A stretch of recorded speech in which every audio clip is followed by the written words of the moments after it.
YouTube. So, sorry, because it's a Les Paul. It's not a Gibson Les Paul, so I won't bother starting off like Mr. Fox, Fox's Guitar Channel. Was it, hello, ladies and germs, ladies and gremlins, because he likes his Gibson Les Pauls. Not a Gibson, no, this one's a Grant. And you can see that is the same logo that's on those funny shaped Grants I've got. I don't have one there just now. I do have this one though, the Yoshi, which is I think there's something sitting. I tried to pick this up the other night. I think they're sitting on top of it. Yeah, there's a playlist of Grant guitars. You'll see the ones I mean. So this is a later on Grant model, or the logo's later on. I think you can't really see it because it's got like a sort of, the G's got like a round bit on the bottom of it. So I mean, quite a rare one going with the fact of as far as Grant guitars go, because I've not seen one this colour before. They're generally black. I think one of the reasons for the black thing is you can make them out of anything and paint it black. So we've got I'm going for early 80s, round about there. I reckon that somebody told me that the Grant, they bought their West Tone Thunder in Jimmy Grant's shop in Byers Road on their 18th birthday or something, which was in 1985, and on the wall it had those Grants, the sort of odd shaped ones that I've got. They were on the wall when he bought it, so I'm going, they were in the shop in 1985, so that kind of era with this logo, as opposed to the old logo, which was kind of not unlike where it says Gibson, apart from it says Grant instead. So Grant guitars were imported by there was a guy's name was Jimmy Grant, as an importer in Glasgow. Had a guitar shop, and I think he had a few guitar shops kicking about. Although even though he was importing guitars from Japan with Grant logo on it, other shops were buying them from him and selling them. So it's not just the 3 or 4 shops in Scotland that sold them, even though it was him that imported them. What's this guy walking down the street looking at me for? He's looking for something. Am I waiting for a parcel? I don't even know.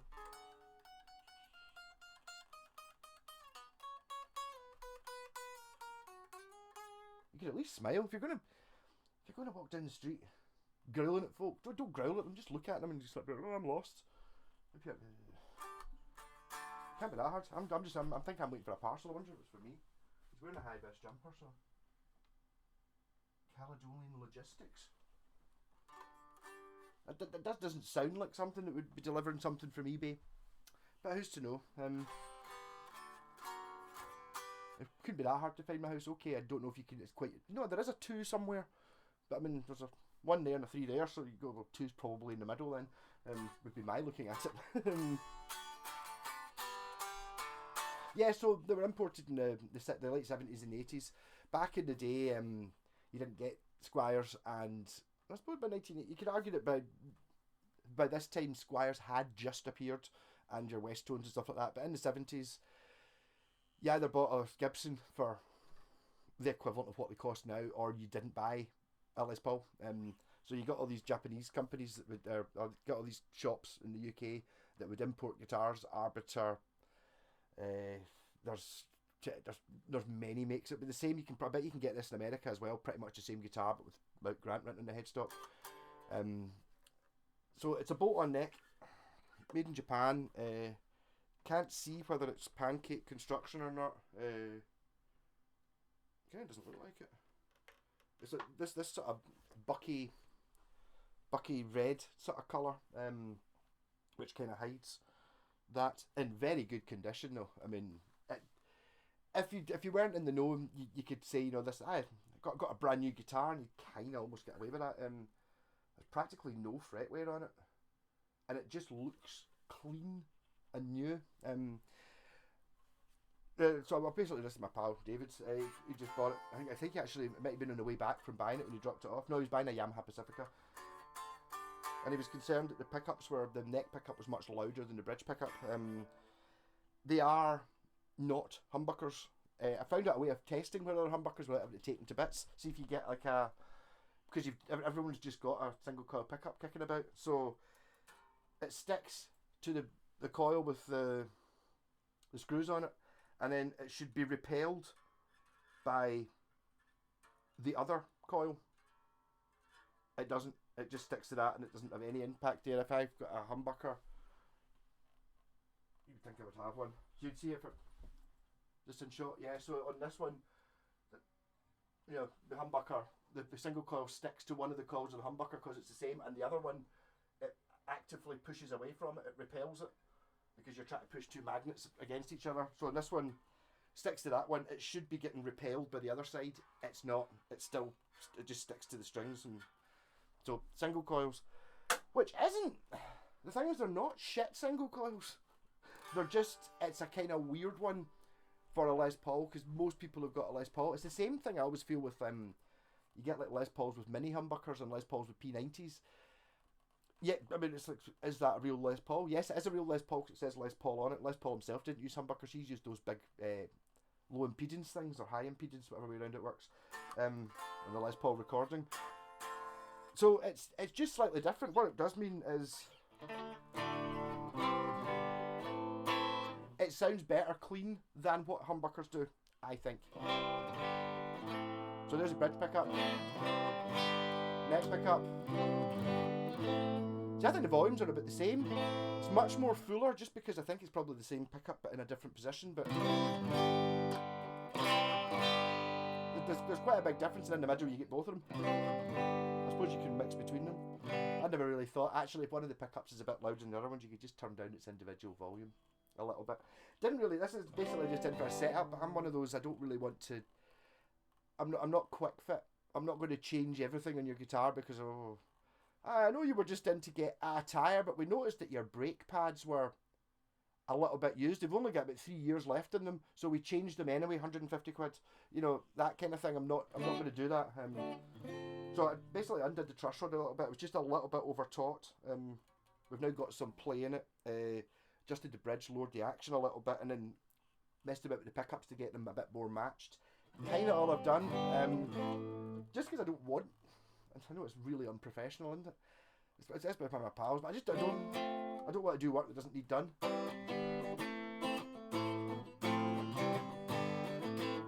I mean, obviously it's quite easy to knock a couple of. I've actually got a pair of Epiphone pickups from a Casino. I think they're completely brand new. The guy bought an Epiphone Casino or an Epiphone 335, and then put Seymour Duncans in it, so I just immediately took out the whole. So I've got all that stuff to go in it. If to decide if you really need humbuckers, but I don't think it needs it. So distortion. It's like.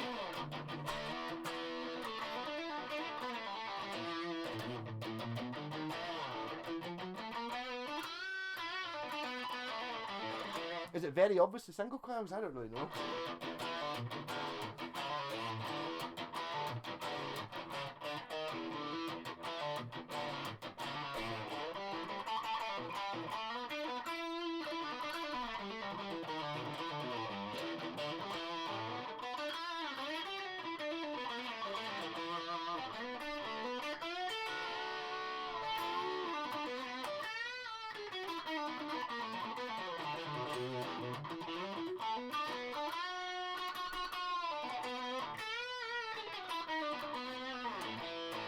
Neck pickup.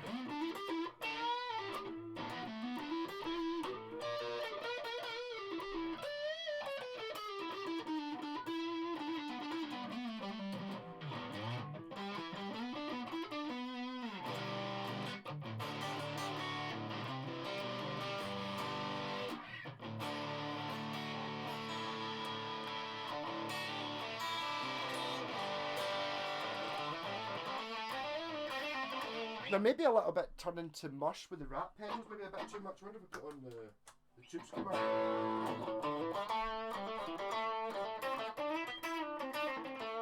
It does sound a bit like single coils when you put it on the tube skimmer, actually, doesn't it?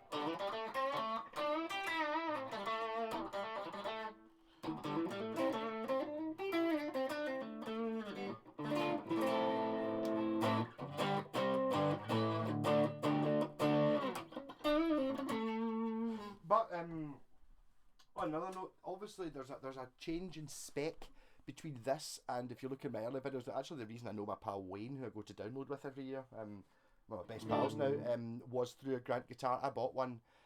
I think I bought it as the dirtiest guitar in the universe for like a tenner or something like that. But and it was like, I think it'd been stored in a pigeon loft. It was absolutely manky. But it was an older one, and it wasn't. Although the guitar itself may have been the same, all the parts were different. It had like the tuners were kind of plasticky, and the bridge was like you could like see the bridge. See if you just took the bridge and just went, I think you could bend it. It was that. Everything on it was just crap. This one is obviously a bit of an upgrade from that. Possibly the same pickups.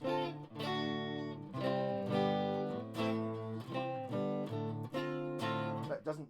It's not crap. Everything on it seems to work. It's in amazing condition. Whoever had this has not been played basically, and it's 40 years old anyway. It's been in a case, I would imagine. I wonder if it came with a case. It kind of looks like one of those guitars that has been in a hard case, and then 6 months ago it was dug out and cleaned up, and new strings put on it and stuff like that, and then you get here, so it's like there's not even really any swirls. There's no dents in it. You know, there's no way that anyone's owned this guitar or anyone's ever used this guitar.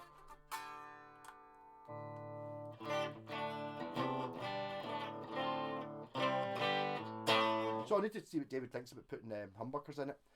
To be honest, I don't think I would. He does have an Antorias. I talked about keeping one of them. This are the Antorias. I don't know. They could even be the same year. I don't even know. There's a way of telling, something to do with here. See how this has got like a square edge of the fingerboard. Earlier versions of this guitar have a more rounded edge of the fingerboard, and that's some way of dating where it's from. Is it a Kasuga or something? I don't know. I'd be pretty much guarantee that you can get this exact guitar with other brands on it, or possibly even without any brand on the headstock. Also, you can see it's got the proper Gibson moustache shape thing, so pre-lawsuit.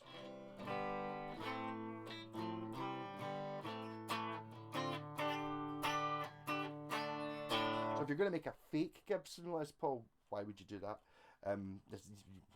You want this headstock? But then all the snobs will be like, it's got a bolt-on neck, not a Gibson. Then it's like, well, there's an element of truth to that. Being a bolt-on neck, it's not a Gibson, but the bolt-on neck's actually better than a set neck. I'm sorry, there, said it. Not that I'm going to say if you're going to offer me one or the other, because if you were making me up a guitar from scratch, I'd probably just take the bolt-on neck. But again, on any start going like that, but people will go, oh, set neck's better for tone set neck. You can hear the neck join. You're like, bollocks, you can. If anything, the bolt-on neck's it's a better system. Fender invented a lot of things, one of them being the bolt-on neck. Obviously Gibson didn't like that because that's cheaper and better, but no, I think you'll find that traditionally it's got to be glued in. So even to this day, it's set neck's better. It's like it just isn't. It's also just like, see when you're talking about the join, how much wood to wood contact it is. This has got like, you know, it's got that much wood to wood contact fucking screwed together with big wood screws, not bolts. And it's like, that's for transferring vibrations, or do you want it on like a glued thing, which is like a quarter of the surface area? No, I think having big bolts on is, yeah, you know, it's like if you were going to walk across two planks of wood, or would you like them to be glued together for when you walk across, or would you rather have big fucking screws through it? I'll have big fucking screws through it, please. That for if I'm going to walk across that beam. People can argue this point as much as they want. It doesn't make them right. Oh, kicked over my tuner again with a bad connection. I've done the same again.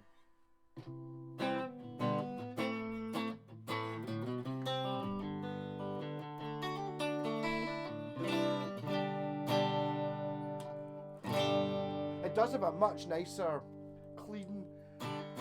You know, if you had to try and do an acoustic song, you'd be better off with this than you would be with a normal Les Paul, because it's got a bit of jangle to it. Turn the volume down a bit. You've got a bit of Creedence Clearwater.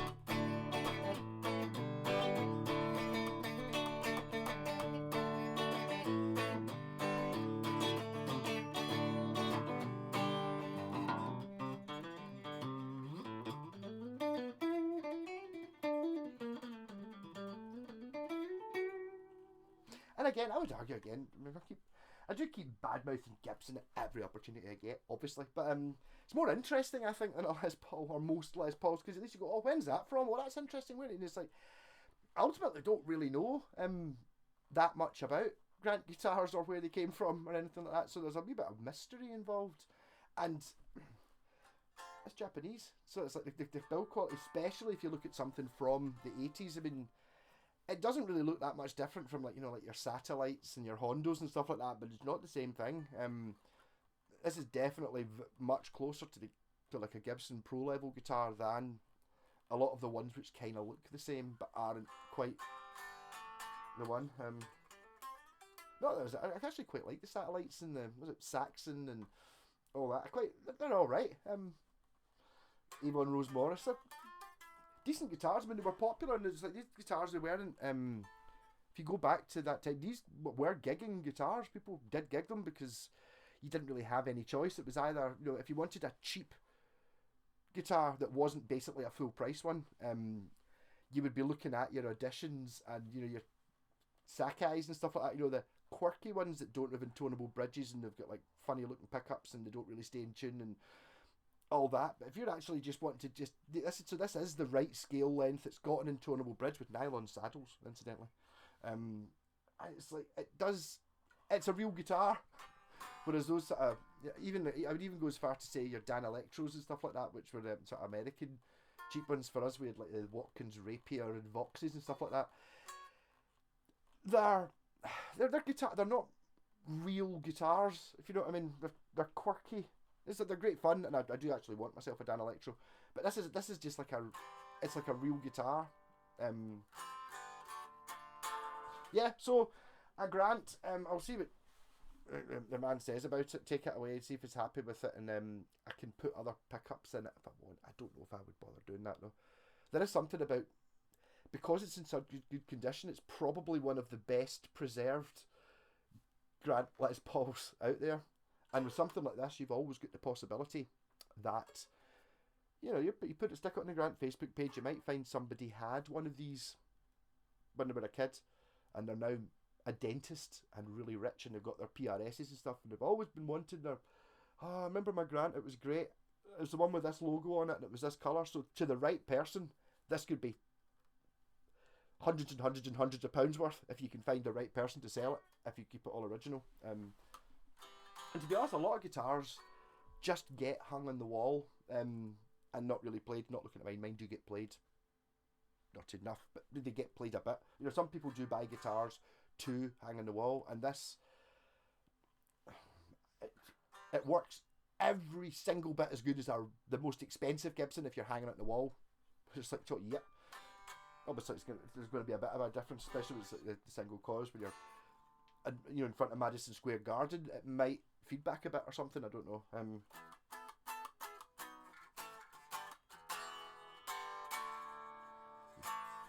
Yes. So Grant, yet another Grant, and it's nice. I've